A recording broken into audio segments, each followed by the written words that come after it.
What does it take to be invisible? To stand in a crowded marketplace, surrounded by thousands of eyes, and yet remain unseen? To follow a man for days, weeks, maybe even months, without him ever suspecting a thing? And what kind of person can live a double life, knowing that if their cover slips for even a second, everything, including their life, could be over? This is the story of the Special Reconnaissance Regiment, Britain's hidden heroes, the shadow soldiers, the ghosts who walk among us, unnoticed, uncelebrated, and yet utterly essential to the fight against terror, insurgency, and organized crime. While the world celebrates the daring raids of the SAS or the underwater exploits of the SBS, the SRR works in silence. They don't storm compounds or make the evening news. Instead, they lay the foundations. They gather the intelligence. They make the operations of others possible. Without them, there is no target, no raid, no victory.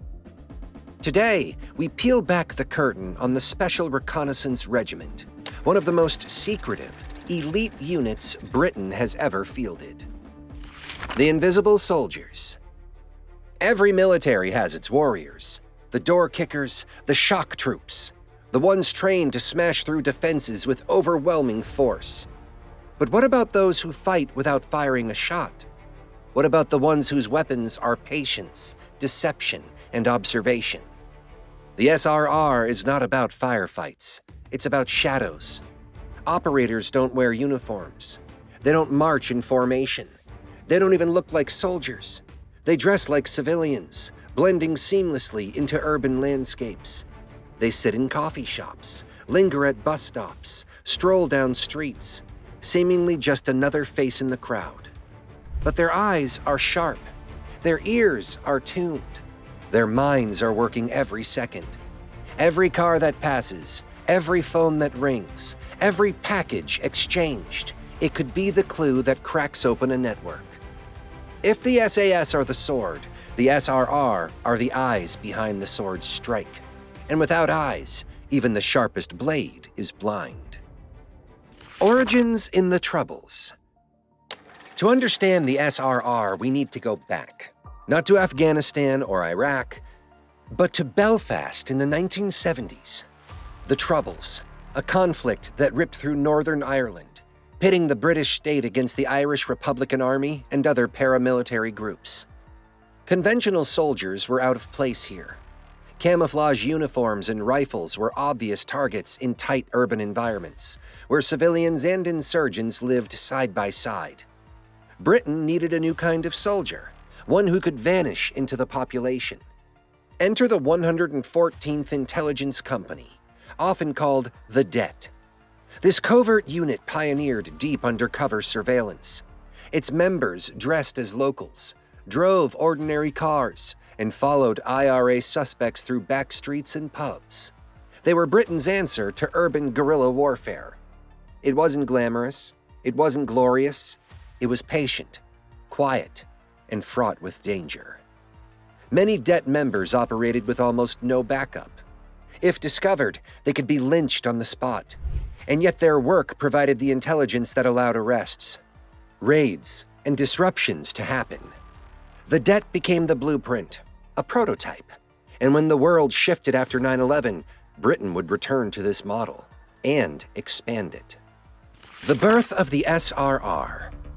The September 11th attacks in 2001 changed everything. Suddenly, Western nations realized the scale of the threat posed by international terrorism. And for Britain, the shockwaves were felt even closer to home in July 2005, when suicide bombers attacked London's transport system, killing 52 people. The government recognized a chilling truth.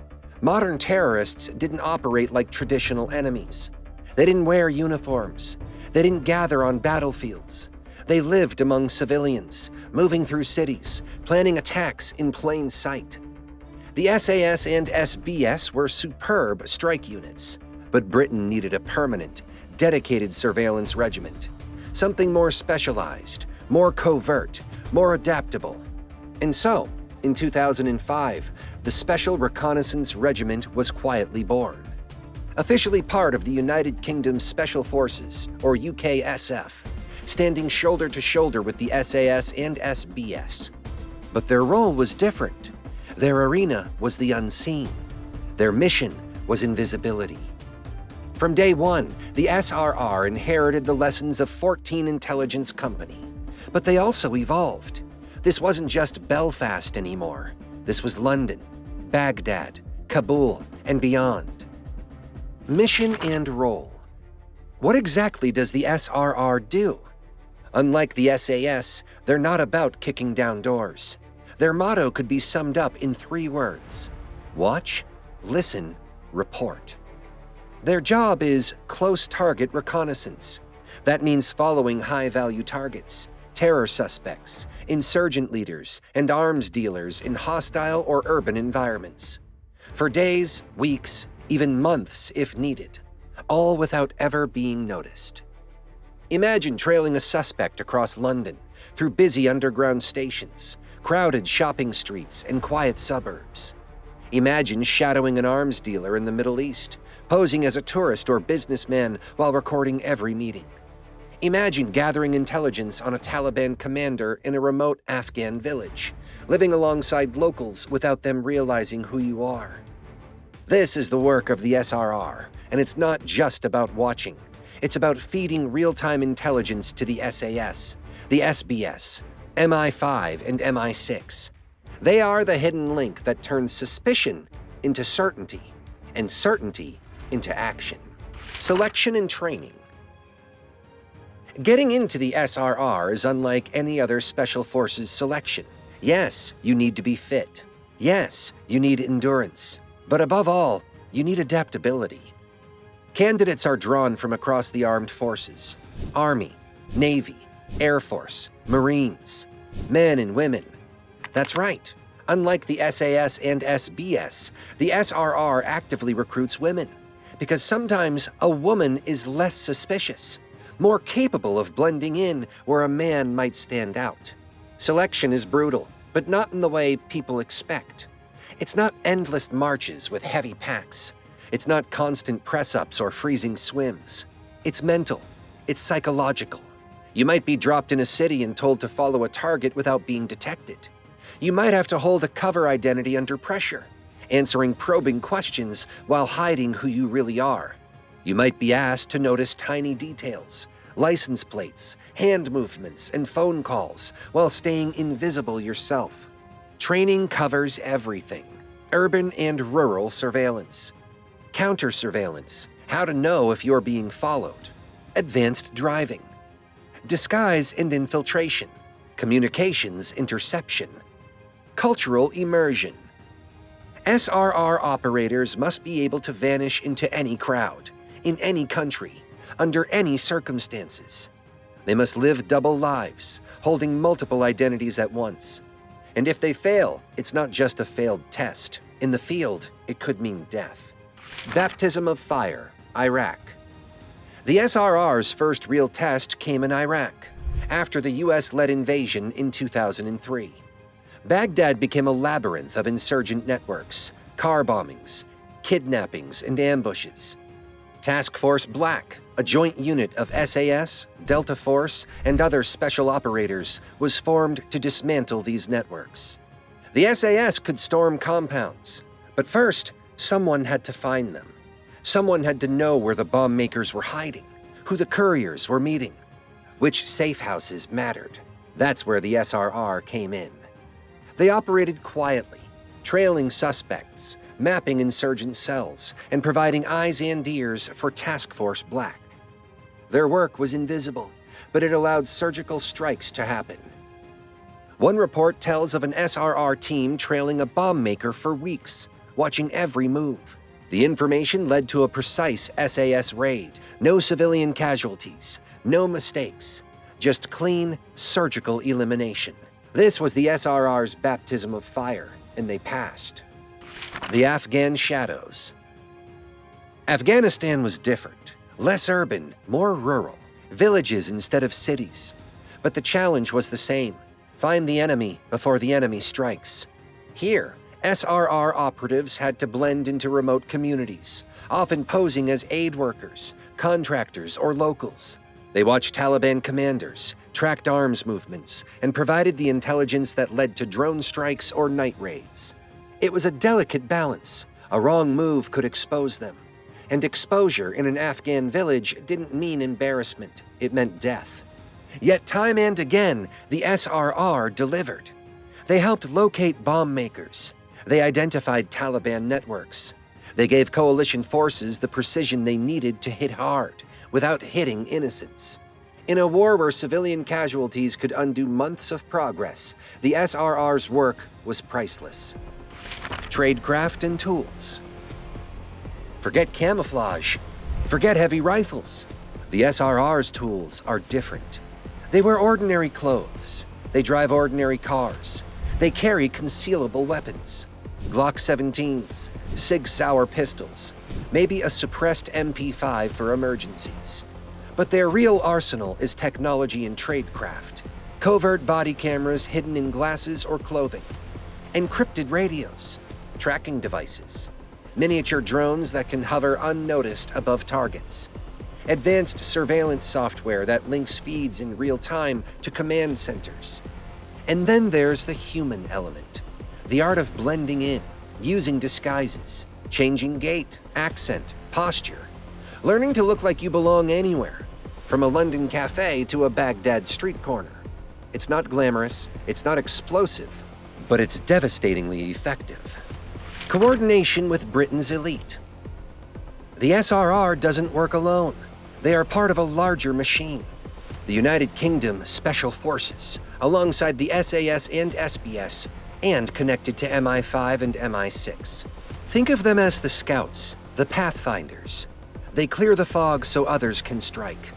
When the SAS hits a terrorist cell in London, chances are the SRR watched that cell for weeks.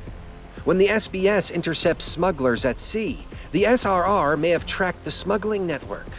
When MI5 analyzes threats inside Britain, the SRR provides the eyes on the ground. They are force multipliers, the quiet link that turns intelligence into action. The mental toll. But what does this life do to a person? Imagine living undercover for months, pretending to be someone you're not, lying to everyone you meet, watching people closely but never truly being a part of their world. It takes a toll. Operators must compartmentalize, separating their true selves from their cover identities. They must live with constant paranoia, always checking if they've been made, always ready to vanish if things go wrong. It's mentally exhausting, it's lonely, and it's dangerous. But those who succeed are among the most adaptable, sharpest minds the military has ever produced. Beyond the battlefield. The SRR isn't confined to war zones. They operate at home, too. In Britain, they've monitored terror suspects, infiltrated criminal gangs, and supported counter-terror operations on British soil. They're the unseen line between safety and chaos. Most people walking the streets of London will never know that just a few feet away, an SRR operator might be watching someone dangerous. They will never know that the plot that never happened, the bomb that didn't go off, the attack that was prevented was stopped because of quiet surveillance. Their victories are invisible, and that's exactly how they like it. Legacy and future. From the back streets of Belfast to the war zones of Iraq and Afghanistan, the SRR has perfected the art of invisible warfare. They are the heirs of the debt, the ghosts of Britain's wars, the silent guardians of its peace. But what comes next? The future of surveillance is changing fast. Facial recognition cameras, AI-driven data analysis, cyber infiltration, drones that can track a single person through entire cities. The SRR will adapt. They always have. Whether it's following a terrorist through crowded subways or tracking cyber operatives across digital landscapes, the core remains the same. Watch, listen, report. Because as long as there are threats, there will be a need for eyes in the shadows. The hidden heroes. You won't see SRR operators on recruitment posters. You won't read their names in newspapers.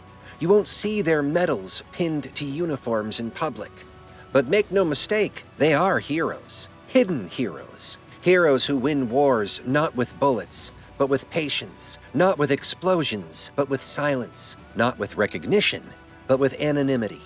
They are Britain's ghost regiment, always watching, always waiting, always unseen. The Special Reconnaissance Regiment is a reminder that the most important battles are often won long before the first shot is fired. They prove that in modern warfare, information is power, and those who control it shape the outcome of history. If you found this deep dive into the unseen world of Britain's shadow warriors fascinating, take a moment to stay with us. There are countless other hidden stories, untold histories, and secret units shaping the world right now. Stories that rarely make the headlines, but deserve to be heard. So join us on this journey. Explore more, question more, and discover the unseen. Because the shadows hold more than secrets. They hold the truth. Stay blessed and stay curious.